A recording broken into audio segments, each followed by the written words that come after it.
صبیحہ صاحبہ ہے, کراچی سے. یہ کہتی ہیں کہ میرے کمرے سے میری بڑی رقم چوری ہو گئی اور مجھے شک اپنی روم میٹ پر ہے.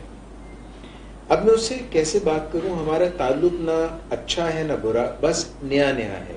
مجھے سمجھ نہیں آ رہی کہ میں ان سے کیسے بات کروں. میں نہیں چاہتی کہ ان کو برا لگے. دوسری طرف اگر اس نے رقم چرائی بھی ہے تو وہ مانے گی تو نہیں.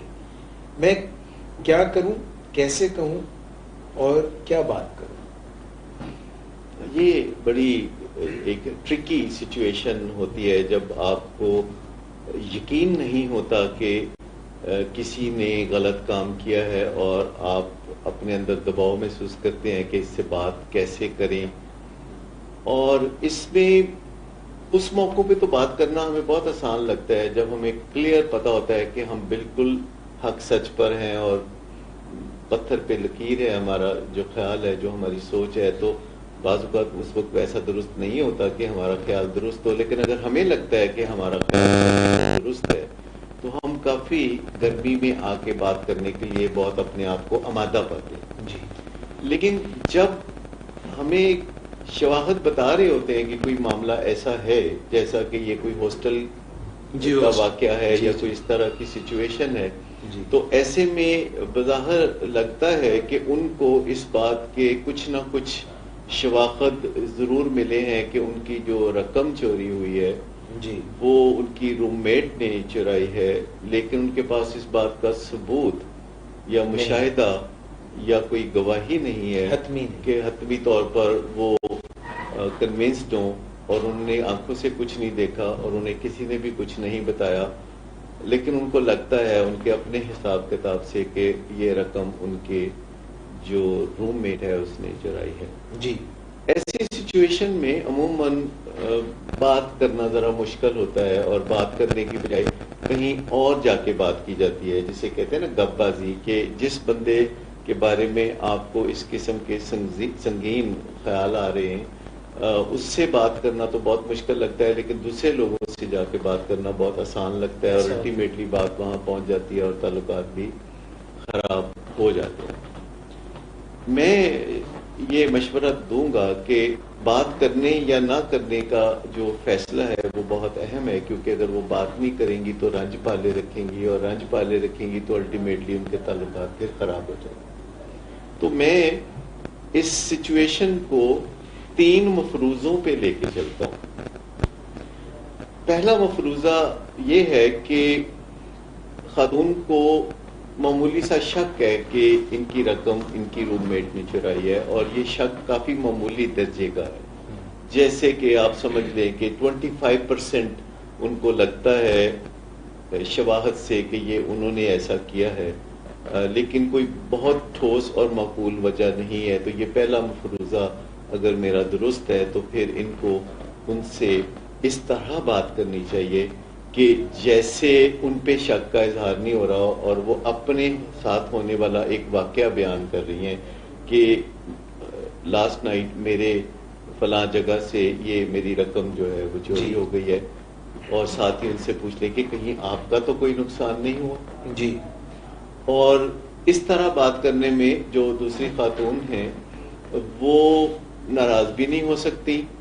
اور ان کو تھوڑا بہت اشارہ بھی ہو جائے گا جو مجھ سے بات کی جا رہی ہے, اور آئندہ وہ محتاط بھی ہو سکتی ہیں. Very good. اور ایک چیز یہ کر سکتی ہیں اس مفروضے کی بنیاد پہ کہ اگر کھل کے بات نہیں کی تو آئندہ کے لیے اپنی بلانگنگز کو, اپنی چیزوں کو بہت زیادہ حفاظت سے وہ رکھ سکتی ہیں. جب میرا دوسرا مفروضہ یہ ہے کہ ان کے پاس کافی شواہد ہیں کہ جو ان کی رقم ہے وہ ان کی روم میٹ نے چرائی ہے, جیسے کہ 50% تک اگر شواہد ہیں کہ رقم انہی روم میٹ خاتون نے چرائی ہے, تو اب ان کے پاس پھر 2 آپشنز ہیں. ایک آپشن یہ ہے کہ وہ اس بارے میں بات کریں, اور اگر خاتون بہت زیادہ رد عمل دیں اور ناراضگی کا اظہار کریں اور لڑائی جھگڑے تک نوبت پہنچے تو پھر یہ اس جگہ سے موو کرنے کے بارے میں سوچیں کہ ان کے ساتھ جو ساجھیداری ہے, کمرے میں اکٹھے رہنے کا معاملہ ہے, اس چیز کو آگے پھر نہ چلانے کے لیے تیار ہو جائیں اور اپنے آلٹرنیٹ پہ چلے جائیں, اس آلٹرنیٹ کو تیار رکھیں. لیکن پھر بھی اگر یہ بات کرتے ہیں اور اچھے طریقے سے بات کرتے ہیں اور یہ ان پہ براہ راست الزام نہیں لگاتی، بتاتی ہیں کہ یہ نقصان ہو گیا ہے لیکن مجھے کوئی سمجھ میں نہیں آ رہا کہ میں جو نقصان کا الزام کس پہ دھروں، کیونکہ شواہد ایسے ہیں کہ آپ کے اور میرے سوا تو کمرے میں تھا ہی کوئی نہیں، اور اگر وہ کہیں کہ نہیں اگر آپ کا خیال میرے اوپر ہے تو میں آپ کو ایشور کرتی ہوں کہ یہ کام میں نے نہیں کیا، کیونکہ اس بات کا تو کوئی امکان نہیں کہ وہ کہیں کہ ہاں میں نے ہی یہ کام کیا اور میں آپ کی رقم بھر دیتی ہوں۔ تو ان دیٹ کیس وہ خاتون اپنے طور پر جب اپنی بے گناہی کے بارے میں ورڈکٹ دے دیتی ہیں تو آپ کے پاس پھر اس کے سوا کوئی چارہ نہیں کہ آپ اس کو تسلیم کر لیں اور پھر اپنی بلانگنگز کو حفاظت سے رکھیں اور اس کو ایک ایسا لیسن سمجھیں جو کافی بھاری فیس دے کے حاصل کیا گیا۔ ٹھیک۔ اب تیسرا مفروضہ میرا یہ ہے کہ خاتون کو 100% یقین ہے کہ یہ رقم ان کی روم میٹ نے چرائی ہے، اور اب وہ بات کرنا چاہتی ہیں تو پھر اس بات چیت کے نتیجے میں انہیں یہ فیصلہ بھی کر گزرنا چاہیے کہ اب مجھے اس کمرے میں اس روم میٹ کے ساتھ نہیں رہنا، اور یہ پہلے سے ارینجمنٹ کر کے جی تو ان سے پھر یہ کھل کے بات کر سکتی ہیں کہ یہ واقعہ ہوا ہے، جی میں بالکل